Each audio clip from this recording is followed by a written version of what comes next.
আসসালামু আলাইকুম। বিটিভি চট্টগ্রামের সংবাদে সবাইকে স্বাগত জানাচ্ছি লুবাবা ফেরদৌসী সাইকা। প্রথমে সংবাদ শিরোনাম। দেশব্যাপী নদী-নালা, খাল খনন ও পুনঃখনন কর্মসূচি শুরু। মানুষের ভাগ্যের পরিবর্তন করাই বিএনপির রাজনীতির মূল লক্ষ্য, বললেন প্রধানমন্ত্রী তারেক রহমান।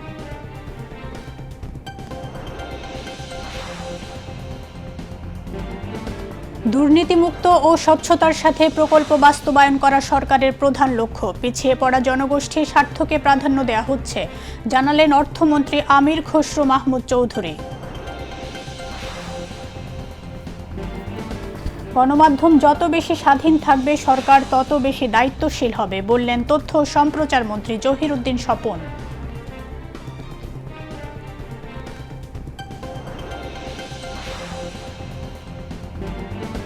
পবিত্র শবে কদর আজ। মহিমান্বিত রজনী লাইলাতুল কদরের এই পবিত্র রাতে ইবাদত বন্দেগীতে মশগুল থাকেন ধর্মপ্রাণ মুসলমানগণ।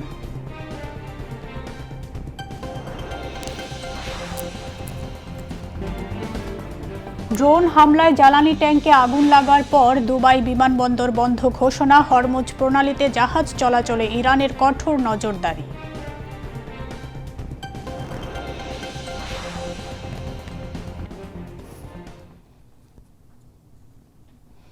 এতক্ষণ সংবাদ শিরোনাম শুনলেন, এবারে বিস্তারিত। বিএনপির নির্বাচনী ইশতেহার অনুযায়ী আজ থেকে শুরু হলো দেশব্যাপী নদী, নালা, খাল, জলাধার খনন ও পুনঃখনন কর্মসূচি। বাবার মতোই কোদাল হাতে আজ দিনাজপুরের কাহারোল উপজেলার বলরামপুর সাহাপাড়ায় খাল খননের মধ্য দিয়ে দেশের ৫৪টি জেলায় একযোগে এই কর্মসূচির উদ্বোধন করেন প্রধানমন্ত্রী তারেক রহমান। দায়িত্ব নেয়ার মাস না পার হতেই আরেকটি নির্বাচনী প্রতিশ্রুতি, খাল খননের কাজ শুরু করল সরকার। কর্মসূচির আওতায় আগামী ৫ বছরে সারা দেশে ২০,০০০ কিলোমিটার নদী, খাল, জলাধার খনন ও পুনঃখননের লক্ষ্যমাত্রা নির্ধারণ করা হয়েছে। এই কর্মসূচির মাধ্যমে দেশের বিভিন্ন এলাকার মৃতপ্রায় ও ভরাট হয়ে যাওয়া খালগুলো পুনঃখনন করা হবে, যাতে সেচ ব্যবস্থা উন্নত হয় এবং বর্ষা মৌসুমে জলাবদ্ধতা কমানো যায়। এছাড়া মাছ চাষ, হাঁস পালন সহ খাল নির্ভর অর্থনীতি শক্তিশালী করা যায়। ১৯৭৭ থেকে ১৯৮১ সালের মধ্যে শহীদ রাষ্ট্রপতি জিয়াউর রহমানের খাল খনন কর্মসূচি বাংলাদেশের গ্রামীণ উন্নয়ন ও কৃষি সম্প্রসারণে উল্লেখযোগ্য ভূমিকা রেখেছিল। খাল খনন কর্মসূচির মধ্য দিয়ে দেশ করার কাজ শুরু হলো। খাল খনন কর্মসূচির উদ্বোধন শেষে এক জনসভায় বললেন প্রধানমন্ত্রী তারেক রহমান। প্রধানমন্ত্রী বলেন, বর্তমান সরকার কৃষকের সরকার। বাংলাদেশের কৃষিকে শক্তিশালী ভিত্তির উপর দাঁড় করাতে কাজ করছে সরকার। তিনি বলেন, মানুষের ভাগ্যের পরিবর্তন করাই হলো বিএনপির রাজনীতির মূল লক্ষ্য। বক্তব্যে খাল খননের ফলে কী সুবিধা হবে তাও তুলে ধরেন প্রধানমন্ত্রী।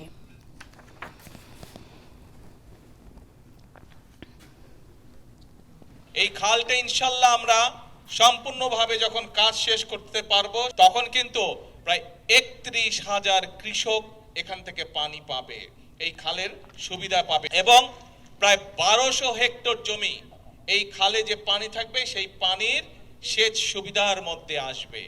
৩.৫ লক্ষ মানুষ এই খালের পানির সুবিধা পাবে। এই খালের পানি বিভিন্নভাবে তারা ব্যবহার করতে পারবে এবং শুধু তাই নয়, সবচেয়ে বড় যে বিষয়টি হচ্ছে এই এলাকার কৃষক ভাইরা তারা যে ফসল উৎপাদন করবে, এখন যেই ফসল উৎপাদন হচ্ছে তার থেকে প্রায় ৬০,০০০ মেট্রিক টন বেশি ইনশাল্লাহ ফসল উৎপাদিত হবে। এই কাজগুলো করলে মানুষের ভাগ্যের পরিবর্তন হবে। এটাই হচ্ছে বিএনপির রাজনীতি, মানুষের ভাগ্যের পরিবর্তন করে। আজকে যে মাসে ৫,০০০ টাকা কামাই করে, আমরা চাই তার আয় রুজিটা আগামী ২-৪ বছরের মধ্যে যাতে ৫ থেকে ইনশাল্লাহ ১০,০০০ টাকায় পৌঁছে। আজকে যে ২,০০০ টাকা ইনকাম করে, আমরা চাই এমন পলিসি নিতে, আমরা চাই এমন পদক্ষেপ নিতে যার মাধ্যমে তার ইনকামটা ডবল হবে। যদি ২,০০০ হয়, ৪-৫,০০০ আগামী কয়েক মাসের বা ২-৪ বছরের মধ্যে যাতে তার ইনকামটা ডবল হয়। এটাই হচ্ছে আমাদের রাজনীতির লক্ষ্য, এটাই হচ্ছে শহীদ জিয়ার রাজনীতি, এটাই হচ্ছে খালেদা জিয়ার রাজনীতি এবং এটাই হচ্ছে আপনাদের নির্বাচিত বিএনপি সরকারের রাজনীতি। আজকে শুরু হোক এই খাল খনন কর্মসূচি আমরা উদ্বোধন করেছি। এই খাল খনন কর্মসূচির মাধ্যমে আজকে দেশ গড়ার কর্মসূচির কাজ আমরা শুরু করলাম ইনশাআল্লাহ। অনুষ্ঠানে অন্যান্যের মধ্যে স্থানীয় সরকার, পল্লী উন্নয়ন ও সমবায় মন্ত্রী মির্জা ফখরুল ইসলাম আলমগীর, সমাজ কল্যাণ মন্ত্রী AZM জাহিদ হোসেন, পানি সম্পদ মন্ত্রী শহীদুদ্দিন চৌধুরী অ্যানি, দুর্যোগ ব্যবস্থাপনা ও ত্রাণ মন্ত্রী আসাদুল হাবিব দুলু, পানি সম্পদ প্রতিমন্ত্রী ফরহাদ হোসেন আজাদ এবং হুইপ আখতারুজ্জামান মিয়া সহ স্থানীয় সংসদ সদস্যগণ বক্তব্য রাখেন। প্রধানমন্ত্রী তারেক রহমানের কাহারোলে খাল খনন কার্যক্রম উদ্বোধনের মধ্য দিয়ে একসঙ্গে দেশের 54টি জেলায় শুরু হয়েছে নদী, নালা, খাল, জলাধার ও পুনঃখনন কর্মসূচি। মাহমুদুল হক সুজনের প্রতিবেদন। প্ল্যানের একটি অংশ হচ্ছে যে আমরা সরকার গঠনে সক্ষম হলে জনগণের ম্যান্ডেট নিয়ে আমরা সমগ্র বাংলাদেশে 20,000 কিলোমিটারের মতন খাল আমরা খনন করতে চাই। নির্বাচনী ইশতেহার অনুযায়ী বর্তমান সরকার আগামী 5 বছরে দেশব্যাপী 20,000 কিলোমিটার নদীনালা, খাল ও জলাধার খনন ও পুনঃখনন কর্মসূচি গ্রহণ করেছে। নির্বাচনে জয়ী হয়ে সরকার গঠনের পর আজ থেকে শুরু হয়েছে সেই খাল খনন কর্মসূচি। সরকারের 3টি মন্ত্রণালয়ের 4টি সংস্থা প্রথম ধাপে 1204 কিলোমিটার খাল খনন করবে। এই কাজ করা হবে বিদ্যমান প্রকল্পের আওতায়, পাশাপাশি নতুন প্রকল্প নেওয়ার কাজ চলছে। আজ সকালে দিনাজপুর জেলার কাহারোল উপজেলায় শাহপাড়া খাল খননের মধ্য দিয়ে এই কর্মসূচির উদ্বোধন করেন প্রধানমন্ত্রী তারেক রহমান। দেশের 53টি জেলায় একই সাথে মন্ত্রী, উপদেষ্টা, জাতীয় সংসদের চিফ হুইপ, প্রতিমন্ত্রী, হুইপ ও সংসদ সদস্যগণ সংশ্লিষ্ট জেলায় এই কর্মসূচির উদ্বোধন করেন। এই কর্মসূচির মধ্য দিয়ে দেশের হারিয়ে যাওয়া 520টি নদী, হাজার হাজার খাল ও তাদের প্রাকৃতিক পানি প্রবাহ পুনরুদ্ধার ও সেচ ব্যবস্থার দক্ষতা বৃদ্ধি করা হবে। এর মাধ্যমে কৃষি উৎপাদন বৃদ্ধির পাশাপাশি ভূগর্ভস্থ পানির কম ব্যবহার হবে, ওপরের পানি বেশি ব্যবহার হবে এবং মরুভূমি হওয়ার আশঙ্কা কমে যাবে। পাশাপাশি পরিবেশের ভারসাম্য পুনরুদ্ধার এবং জীববৈচিত্র্য রক্ষা পাবে। Desk report, BTV news. অর্থ ও পরিকল্পনা মন্ত্রী আমির খসরু মাহমুদ চৌধুরী বলেছেন, দুর্নীতিকে বাইরে রেখে স্বচ্ছতার জন্য প্রকল্প বাস্তবায়ন করা বর্তমান সরকারের সবচেয়ে বড় লক্ষ্য। পিছিয়ে পড়া জনগোষ্ঠীর স্বার্থ আগে দেখছে সরকার। দুপুরে চট্টগ্রামের মিরসরাই উপজেলার বামন সুন্দর খাল খনন কর্মসূচির উদ্বোধনী অনুষ্ঠানে তিনি কথা বলেন। মন্ত্রী বলেন, মধ্যপ্রাচ্যের যুদ্ধ ও জ্বালানি সংকটের মধ্যে সরকার কাজ চালিয়ে যাচ্ছে। দেশের মানুষের প্রত্যাশা পূরণে সরকার অঙ্গীকারাবদ্ধ। এই সরকারের সবচেয়ে বড় চিন্তা হচ্ছে কিভাবে সব প্রকল্প স্বচ্ছতার সাথে আমরা সম্পাদন করতে পারি। কৃষকদের আমরা প্রায় 11-12 হাজার কোটি টাকা মওকুফ করা হয়েছে, কারণ এই লোকগুলোকে আমরা যদি বাংলাদেশের অর্থনীতি এবং উন্নয়নের সুফল এই লোকগুলোকে যদি পৌঁছাতে না পারি, এরাই কিন্তু বাংলাদেশের অর্থনীতিকে পরিচালিত করে। যে যারা বঞ্চিত জনগোষ্ঠী, পিছিয়ে পড়া জনগোষ্ঠী, তাদের স্বার্থ আগে দেখছি, পরবর্তীতে ক্রমান্বয়ে উপরের দিকে নিম্ন আয়, মধ্যবিত্ত, উচ্চ মধ্যবিত্ত, বড় যারা আছে তাদের প্রায়োরিটি পেছনে আছে। একটা খারাপ সময়ের মধ্যে দিয়ে আমরা যাচ্ছি। অর্থনৈতিকভাবে দেশ খুব খারাপ অবস্থায় আছে, আপনারা জানেন। এর মধ্যে আবার যুদ্ধ লেগেছে, এর মধ্যে এনার্জি ক্রাইসিস হয়েছে। এর মধ্যেও কিন্তু আমরা আমাদের কাজ চালিয়ে যাচ্ছি, কিছু থেমে নেই। কিন্তু আমরা চালিয়ে যাচ্ছি, চালিয়ে যাব এবং আশা করি বাংলাদেশের মানুষের যে প্রত্যাশা নিয়ে, যে আস্থা নিয়ে, যে আমাদের উপর বিশ্বাস নিয়ে আমাদেরকে নির্বাচিত করেছে, আমরা বাংলাদেশের জনগণের মানুষের সেই প্রত্যাশা পূরণ করতে পারব। স্থানীয় বালিয়াড় উচ্চ বিদ্যালয় মাঠে জেলা প্রশাসক মোহাম্মদ জাহিদুল ইসলাম মিয়ার সভাপতিত্বে অনুষ্ঠানে অন্যান্যের মধ্যে ভূমি ও পার্বত্য চট্টগ্রাম বিষয়ক প্রতিমন্ত্রী ব্যারিস্টার মীর মোহাম্মদ হেলাল উদ্দিন, চট্টগ্রামের বিভাগীয় কমিশনার ডক্টর মোহাম্মদ জিয়াউদ্দিন, স্থানীয় সংসদ সদস্য নুরুল আমিন, পুলিশ সুপার মোহাম্মদ নজির আহমেদ খান বক্তব্য রাখেন। এর আগে অর্থমন্ত্রী আমির খসরু মাহমুদ চৌধুরী বামন সুন্দর খাল খনন কর্মসূচি উদ্বোধন করেন। চট্টগ্রাম নগরের উপকণ্ঠে উত্তর কাট্টলিতে সমিয়ত আলী খান খনন কর্মসূচি শুরু হয়েছে। দুপুরে খনন কাজের উদ্বোধন করেন city mayor doctor Shahadat Hossain. উদ্বোধনী অনুষ্ঠানে মেয়র জানান, বর্ষার আগেই শহরের প্রধান খালগুলোর নাব্যতা ফিরিয়ে আনতে কাজ করছে সিটি কর্পোরেশন। এই সময় স্থানীয় রাজনৈতিক নেতৃবৃন্দ এবং সিটি কর্পোরেশনের ঊর্ধ্বতন কর্মকর্তারা উপস্থিত ছিলেন। আমরা এই খাল খনন কর্মসূচি আজকে উদ্বোধন করছি। ইনশাআল্লাহ এই সমিয়ত খাল তার আগের পূর্বের রূপ ফিরে পাবে এবং আমি এরপরে এই খাল খনন কর্মসূচি যখন কমপ্লিট হবে, আমি আপনাদেরকে বলছি যে যত্রতত্র ময়লা ফেলবেন না। আমরা পুরো এপ্রিল মাস আমাদের খাল এবং নালার খনন কর্মসূচিগুলো চলতে থাকবে এবং এই কর্মসূচির আওতায় আমরা মনে করি যে সবাইকে কাজ করতে হবে, আমরা সবাই মিলেমিশে একসাথে কাজ করব, এই দেশটাকে আমাদের গড়তে হবে। তথ্য সম্প্রচার মন্ত্রী জহিরুদ্দিন স্বপন বলেছেন, গণমাধ্যম যত বেশি স্বাধীন থাকবে সরকার তত বেশি দায়িত্বশীল থাকবে। তিনি আজ বরিশালের গৌর নদী উপজেলার কুতুবপুরে স্বনির্ভর খাল খনন কার্যক্রমের উদ্বোধন উপলক্ষে আয়োজিত এক সমাবেশে প্রধান অতিথির বক্তব্যে একথা বলেন।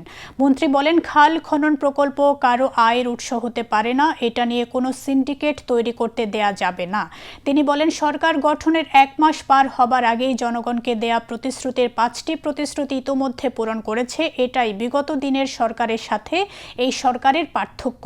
খাল পুনঃখননের এই কর্মসূচির মাধ্যমে দেশে আমদানি নির্ভরতা কমিয়ে আবাদযোগ্য জমির পরিমাণ বাড়ানো যাবে বলে প্রত্যাশা ব্যক্ত করেন তথ্য সম্প্রচার মন্ত্রী। এই কুতুবপুরের এই মাটিতে এই খাল আজ থেকে 45 বছর আগে প্রথম খনন করেছিলেন শহীদ রাষ্ট্রপতি জিয়াউর রহমান। সেই খাল সরকারের পক্ষ থেকে, মাননীয় প্রধানমন্ত্রীর পক্ষ থেকে আজকে আমি আবার এখানে পুনঃখননের কাজের দায়িত্ব পেয়েছি। সে কারণে আমার জন্য এটা গর্বের যে বিষয়, আমার জন্য এটা অত্যন্ত সম্মানের বিষয়। দেশের অন্যান্য জেলার মতো ময়মনসিংহেও শুরু হয়েছে খাল খনন কর্মসূচি। সকালে জেলার মুক্তাগাছায় কর্মসূচির উদ্বোধন করেন তথ্য সম্প্রচার প্রতিমন্ত্রী ইয়াসের খান চৌধুরী। এ সময় তিনি বলেন, জনগণকে দেয়া নির্বাচনী প্রতিশ্রুতি বিএনপি দ্রুত বাস্তবায়ন করবে। ইকবাল ফরহাদের রিপোর্ট। সকালে মুক্তাগাছায় খাল খনন কর্মসূচির উদ্বোধন করেন ইয়াসের খান চৌধুরী। দুর্যোগ ব্যবস্থাপনা অধিদপ্তর এই কর্মসূচি বাস্তবায়ন করছে। খনন করা খালের দুপারে বন বিভাগের বৃক্ষরোপণ কর্মসূচিরও উদ্বোধন করেন তিনি। একই সঙ্গে খালে মৎস্য বিভাগ কর্তৃক মাছের পোনা অবমুক্ত করেন। তথ্য প্রতিমন্ত্রী বলেন, জনগণের জীবন মান উন্নয়নে নিরলসভাবে কাজ করে যাবে বিএনপি সরকার। খাল খনন কর্মসূচি যেটা শহীদ রাষ্ট্রপতি জিয়াউর রহমান সাহেবের জনপ্রিয় একটি প্রকল্প ছিল, সেটা কিন্তু বন্ধ হয়ে গেছিল ওনার শাহাদাতের পরে, এবং বিভিন্ন সরকার তারপরে আসার পরে এই কর্মসূচির আওতায় প্রকল্প নেওয়ার পরে এগুলো কিন্তু বাস্তবায়ন করতে পারেননি। মাননীয় প্রধানমন্ত্রী তারেক রহমান সাহেব আজকে সারা বাংলাদেশে অন্তত একটি উপজেলা হলেও, প্রত্যেক জেলায় একটি উপজেলা করে হলেও আমরা খাল খনন কর্মসূচি আজকে একযোগে আমরা উদ্বোধন করলাম। এটা ব্যাপক সাড়া ফেলেছে সারা বাংলাদেশে, এবং আমরা যে ভোটের যেই আঙ্গুলে দাগ দেওয়া হয় সেই দাগ শুকানোর আগেই কিন্তু আমরা এই প্রকল্পগুলা হাতে নিয়েছি এবং বাস্তবায়ন করার জন্য আমরা পাইলট প্রকল্পগুলা শুরু করেছি। কাজে এটা আমি মনে করি যে এগুলা বাস্তবায়ন অচিরেই পর্যায়ক্রমে সব সফলভাবে আমরা করতে সক্ষম হব, এবং এই খাল খনন কর্মসূচিটা ব্যাপক জনপ্রিয়তা এবং জনপ্রিয় একটি প্রকল্প। আমরা জনগণকে সাথে নিয়ে, জনগণকে পাশে নিয়ে আমরা এই খাল খনন কর্মসূচি ইনশাল্লাহ বাস্তবায়ন করব। প্রত্যেকটি উপজেলায় প্রায় ন্যূনতম আমি যতটুকু জানি 20 থেকে 60টা পর্যন্ত এক একটি উপজেলায় খাল খননের প্রয়োজন আছে, এবং আমরা এগুলা ত্রাণ ও দুর্যোগ ব্যবস্থাপনা মন্ত্রণালয় এবং পানি সম্পদ মন্ত্রণালয়ের অধীনে এই প্রকল্পগুলো বাস্তবায়ন করতে সক্ষম হব বলে আমি মনে করি। মুক্তাগাছার সংসদ সদস্য জানান, এলাকার সবগুলি খাল খননের আওতায় আনা হবে। সরকারের পাশাপাশি দলীয়ভাবেও খাল খননের উদ্যোগ নেওয়া হবে। আমরা রাষ্ট্রীয়ভাবে যে খাল খনন হবে সেটার পাশাপাশি আমরা আমাদের দলীয়ভাবেও খাল খনন করব। আমাদের প্ল্যানে আমরা মুক্তাগাছায় অ্যাটলিস্ট প্রতিটা ইউনিয়নে একটা করে খাল খনন করব, যেগুলো খাল আছে ওইগুলো থেকে। আর এটা মানুষের মধ্যে একটা ব্যাপক সাড়া পড়বে। প্লাস পাশাপাশি যেটা সবচেয়ে বড় কাজ যেটা হবে সেটা হলো যে আমাদের ইরিগেশনের জন্য এটা একটা বিশাল হেল্প করবে। ময়মনসিংহ সদরের সংসদ সদস্য জানান, এসব কর্মসূচিতে সকল শ্রেণী পেশার মানুষকে সম্পৃক্ত করার উদ্যোগ নেওয়া হয়েছে। আমার সদর আসনে ইতিমধ্যেই 10টি খাল খনন এবং পুনঃখনন করার জন্য আমি তালিকাভুক্ত করেছি। ঈদের পরেই 2টি খালের কাজ শুরু হবে, খননের কাজ। ভিকি এবং রামচন্দ্র 2টি খাল খনন করা হবে। এলাকায় বিত্তমান ব্যক্তিদেরকে আমরা ডাকবো, তাদেরকে নিয়েও এই গণমানুষের সুবিধার জন্য পানি নিষ্কাশন এবং পানি আটকে রাখার ব্যবস্থার জন্য তাদেরও সহযোগিতা আমরা নেব। তাদেরকে সংবদ্ধভাবে এগিয়ে আসার জন্য আমরা চেষ্টা করব। আমাদের এলাকায় দুজন মাননীয় প্রতিমন্ত্রী মহোদয়রা আছেন, তাদের সহযোগিতায় আমরা আমাদের এই খাল কাটা কর্মসূচি থেকে শুরু করে জনাব তারেক রহমানের প্রতিশ্রুত 31 দফা এবং 8 দফা বাস্তবায়নে এবং আমাদের স্থানীয়ভাবে আমরা ইশতেহার ঘোষণা করেছি, সেগুলো বাস্তবায়ন করার জন্য সকল সমাজের সহযোগিতা চাই। এদিকে খাল খনন কর্মসূচিকে ঘিরে পুরো এলাকায় তৈরি হয় উৎসবের আমেজ। পানি আটকা থাকে, বাড়িঘর তলায় যায়, এই জন্য খাল খনন করার জন্য আমরা বলেছি।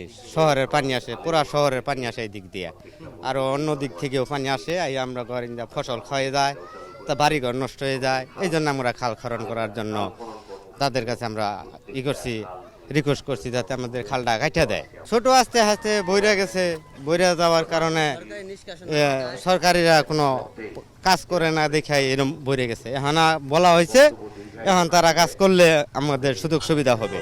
এলাকার প্রবীণরা বলছেন, শহীদ প্রেসিডেন্ট জিয়াউর রহমানের সময়ের উৎপাদনের রাজনীতির কর্মমুখর সময়ের কথাই মনে করিয়ে দিচ্ছে এই কর্মসূচি। পিছনের সরু যে পানির প্রবাহটি, সেটির নাম সিংড়া নদী। অযত্ন অবহেলায় এই নদীটি হারিয়ে যেতে বসেছিল। খাল খনন কর্মসূচির মাধ্যমে এই এলাকাবাসীর মনে নতুন আশাবাদ জেগেছে। এই কর্মসূচি কৃষি অর্থনীতিতে সুফল বয়ে আনবে এমন প্রত্যাশা সবার। ময়মনসিংহের মুক্তাগাছা থেকে ইকবাল ফরহাদ, বিটিভি নিউজ।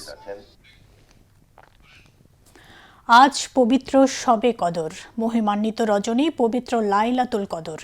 ইসলামে এই রাতকে বলা হয় হাজার মাসের চেয়ে উত্তম এক বরকতময় সময়।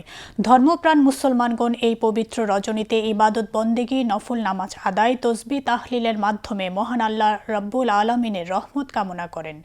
আলাউদ্দিন মজুমদারের রিপোর্ট।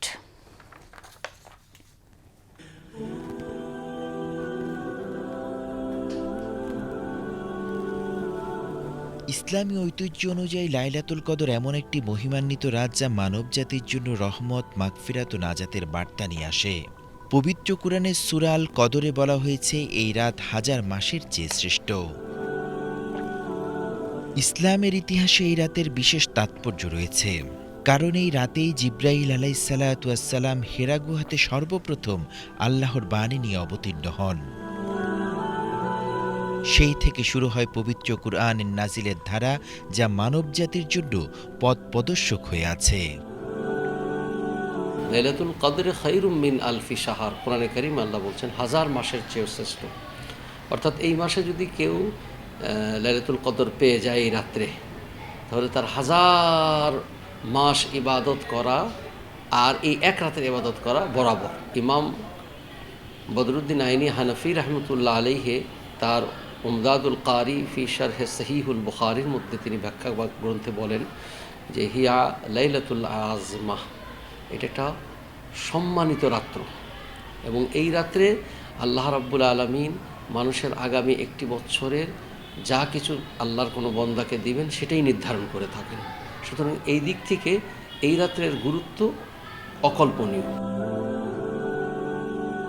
রমজানের শেষ দশকের বেজোড় রাতগুলোতে লাইলাতুল কদর অনুসন্ধানের কথা বলা হয়েছে। তাই বিশ্বের বিভিন্ন দেশের মুসলমানরা এই সময় মসজিদে নামাজ, কুরআন তেলাওয়াত, জিকির ও দোয়ার মধ্য দিয়ে রাতটি কাটান। বাংলাদেশীয় ধর্মপ্রাণ মুসলমানরা মসজিদ ও ঘরে ঘরে বিভিন্ন ইবাদতের মধ্যে মশগুল থাকেন। এই রাতের মাধ্যমে আল্লাহর কাছে ক্ষমা প্রার্থনা করেন এবং নিজেদের জীবনের সৎ ও ন্যায়ের পথে পরিচালনা করার অঙ্গীকার করেন।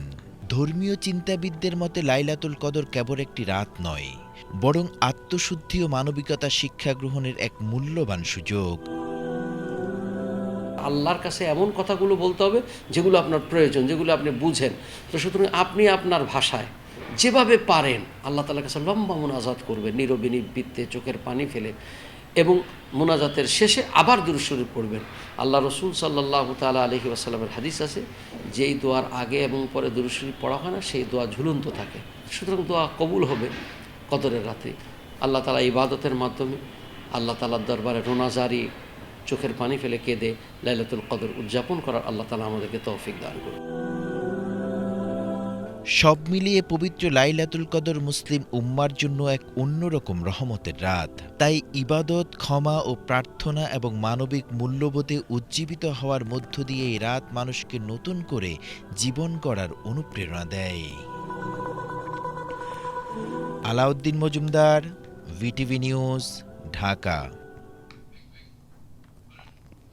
এবার অগ্নিঝরা মার্চের খবর।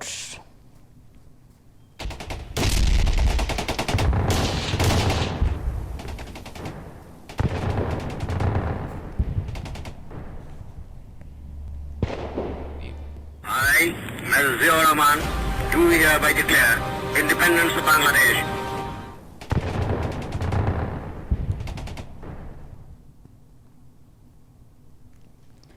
1971 সালের মার্চ মাসের 16তম দিন আজ। 8 মার্চ থেকে শুরু হওয়া অসহযোগ আন্দোলনে এদিন পূর্ব বাংলার প্রতিটি অঞ্চল বিক্ষোভে উত্তাল হয়ে উঠেছিল। 71-এর আজকের দিনে সাতক্ষীরায় বিক্ষুব্ধ জনতার উপর পাকিস্তানি হানাদার বাহিনীর গুলিতে অনেকে হতাহত হন। এদিন দেশের সর্বত্র উড়ে কালো পতাকা। মহল্লায় মহল্লায় গড়ে উঠতে থাকে সংগ্রাম কমিটি। রিপোর্ট খালিদ আহসানের। 1971 সালের আজকের দিনে ঢাকাসহ পূর্ব বাংলার প্রায় সব জায়গায় ব্যাপক বিক্ষোভ হয়। চলমান অসহযোগ আন্দোলনের নবম দিনে কার্যত অচল হয়ে পড়ে পূর্ব বাংলা। এদিন জামালপুর জেলায় হাজার হাজার মানুষ লাঠি ও নানান দেশীয় অস্ত্র নিয়ে মিছিল বের করে। সাতক্ষীরায় বিক্ষুব্ধ জনতার উপর গুলি চালায় পাকিস্তান বাহিনী। এতে অনেকে হতাহত হন। রাস্তায়, মাঠে, ময়দানে তখন গণসংগীত, নাটক, পথনাটক করে চলেছে উদীচী শিল্পগোষ্ঠী, বেতার টেলিভিশন শিল্পী সংসদ, মহিলা পরিষদ সহ বিভিন্ন সংগঠন। একই দিন ঢাকায় পাকিস্তানের প্রেসিডেন্ট ইয়াহিয়া খানের সঙ্গে বৈঠক করেন শেখ মুজিবুর রহমান। এই ব্যাপারে যখন পাকিস্তানি নেতাদের সাথে এবং পাকিস্তানের আর্মির সাথে সমঝোতা হয় নাই, তখনই আসল সমস্যাটা শুরু হলো। বিভিন্ন জায়গায় জনগণের যে আন্দোলন, যে ক্ষমতা দাও, এটাতে নৃশংসভাবে ওরা প্রতিহত করছিল। সুতরাং একটা বিরাট অসন্তোষ অলরেডি তৈরি ছিল। আন্দোলন যখন ধীরে ধীরে আপনার আকারটা বৃদ্ধি পেল, শেষ পর্যন্ত যখন 25শে মার্চে যখন আমাদের বাঙালিদের উপর পূর্ব পাকিস্তান তখন যখন সেনাবাহিনী, পাকিস্তান সেনাবাহিনী আমাদের উপরে যখন আক্রমণ করলো, হত্যাযজ্ঞ শুরু করলো, তখন শুধু ইস্ট বেঙ্গল রেজিমেন্ট না, তার সাথে তখন ইপিআর জয়েন করলো, পুলিশ বাহিনী জয়েন করলো, আনসার সমস্ত সশস্ত্র যারা বাহিনী ছিল তারা জয়েন করলো এবং আপামর জনসাধারণ জয়েন করলো। চট্টগ্রামের লালদিঘি ময়দানে আজকের দিনে বুদ্ধিজীবীদের এক সভায় অসহযোগ আন্দোলনে একত্রতা ঘোষণা করা হয়। এদিন পূর্ব বাংলার মানুষের জন্য ত্রাণ হিসেবে যুক্তরাষ্ট্র থেকে আসা 4 জাহাজ বোঝাই গম চট্টগ্রাম বন্দরে খালাস না করে করাচি পাঠিয়ে দেওয়া হয়। শত বাধা সত্ত্বেও বিক্ষুব্ধ ছাত্র জনতা স্বাধীনতা অর্জনে ঐক্যবদ্ধভাবে এগোতে থাকে। Khalida Hossain, BTV news. এবারে আন্তর্জাতিক সংবাদ।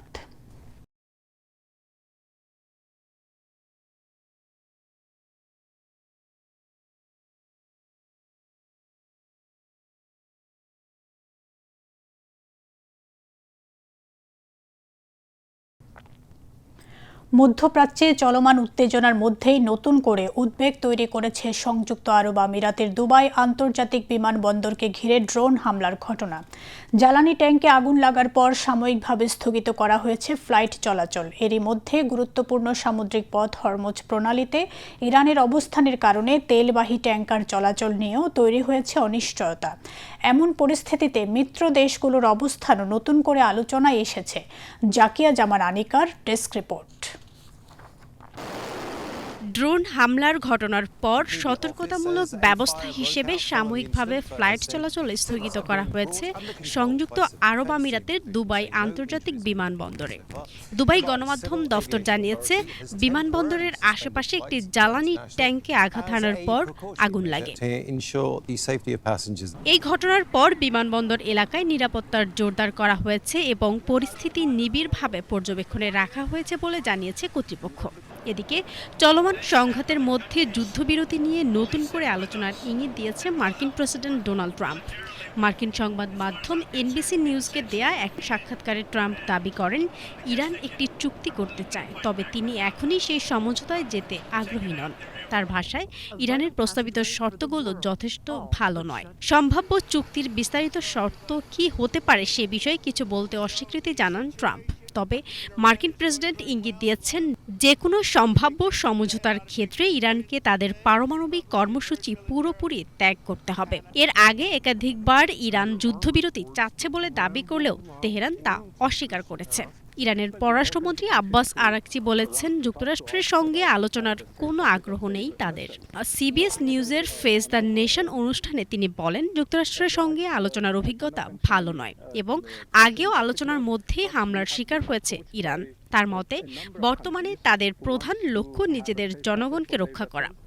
অন্যদিকে উপসাগরীয় দেশগুলোকে সতর্ক করে ইরান বলেছে, ড্রোন প্রতিরক্ষা সহায়তার মাধ্যমে ইউক্রেন পশ্চিমা দেশগুলোর কাছ থেকে আরও সমর্থন পাওয়ার চেষ্টা করছে। তেহরানের অভিযোগ, কিয়েভ মধ্যপ্রাচ্যের উত্তেজনাকে নিজেদের কৌশলগত স্বার্থে ব্যবহার করছে।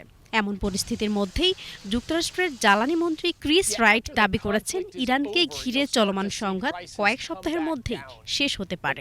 এবিসি নিউজের এক অনুষ্ঠানে তিনি বলেন, পরিস্থিতি দ্রুতই সমাপ্তির দিকে যেতে পারে। উল্লেখ্য, পরমাণু ইস্যুতে কূটনৈতিক আলোচনা চলার মাঝেই গত ২৮ ফেব্রুয়ারি ইরানে যৌথ হামলা চালায় যুক্তরাষ্ট্র ও ইসরায়েল। এরপর থেকেই মধ্যপ্রাচ্য জুড়ে সামরিক উত্তেজনা এবং কূটনৈতিক টানাপোড়েন ক্রমেই তীব্র হয়ে উঠছে। জাকিয়া জামান, আনিকা, বিটিভি নিউজ। ফিলিস্তিনের গাজায় ইসরায়েলের বিমান হামলায় এক গর্ভবতী নারী ও ৯ পুলিশ কর্মকর্তা সহ অন্তত ১৩ জন নিহত হয়েছেন। গতকাল গাজার নুজাইরাতে একটি শরণার্থী শিবিরে হামলায় ৪ জন নিহত হয়েছেন। নিহতদের মধ্যে এক দম্পতি ও তাদের ১০ বছর বয়সী ছেলে সন্তান রয়েছেন। নিহত নারী গর্ভবতী ছিলেন বলে স্থানীয় হাসপাতাল কর্তৃপক্ষ জানিয়েছে। তাছাড়া নিহতদের মধ্যে ১৫ বছর বয়সী আরও এক কিশোর রয়েছেন বলে স্থানীয় আল আউদা হাসপাতাল কর্তৃপক্ষ জানায়। এদিকে আজ জাওয়াদিয়া শহরের প্রবেশ পথে নর্থ ফিলাডেলফি করিডোর এলাকায় একটি গাড়িতে এক হামলায় ৯ পুলিশ কর্মকর্তা নিহত হয়েছেন। গাজার স্বরাষ্ট্র মন্ত্রণালয় একথা জানিয়েছে।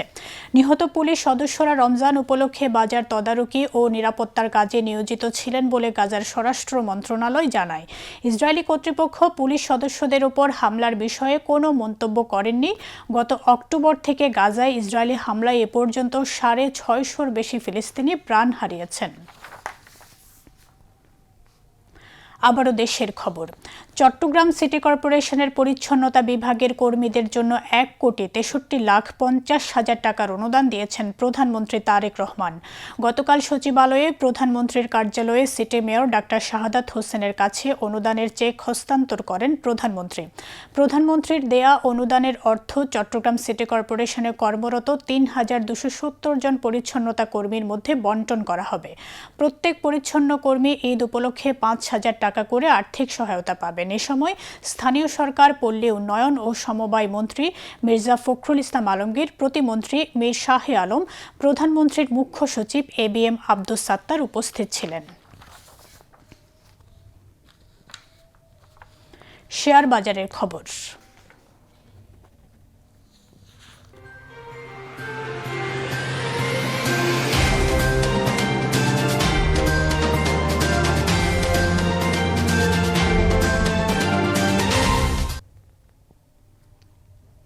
একদিনের ব্যবধানে চট্টগ্রাম স্টক এক্সচেঞ্জে চাঙ্গা ভাব ফিরে এসেছে। আজ শেয়ার লেনদেন কম হলেও মূল্য সূচক বেড়েছে।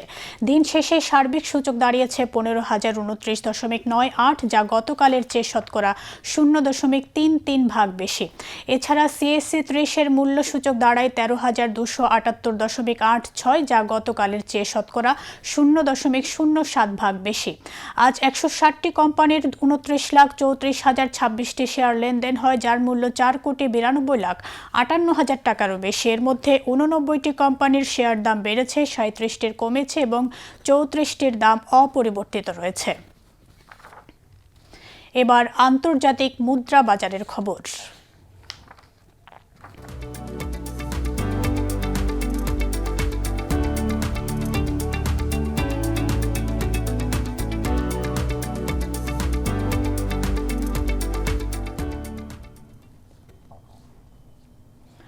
আজ বাংলাদেশি মুদ্রায় বিভিন্ন দেশের মুদ্রার বিনিময় হার। US ডলার ১২২.৭৫ টাকা, সিঙ্গাপুর ডলার ৯৫.৬৫ টাকা, অস্ট্রেলিয়ান ডলার ৮৫.৭০ টাকা, কানাডিয়ান ডলার ৮৯.৪৮ টাকা, হংকং ডলার ১৫.৪৫ টাকা, ইউরো ১৪০.১৪ টাকা, ব্রিটিশ পাউন্ড ১৬২.৩৯ টাকা, সৌদি রিয়াল ৩২.২৩ টাকা, কাতার রিয়াল ৩৩.০৫ টাকা, UAE দিরহাম 32.23 টাকা, কুয়েতি দিনার 394.62 টাকা, মালয়েশিয়ান রিঙ্গিত 30.73 টাকা, থাই বাথ 3.73 টাকা, ভারতীয় রুপি 1.32 টাকা, চীনা ইউয়ান 17.77 টাকা। এবারে আবহাওয়ার খবর।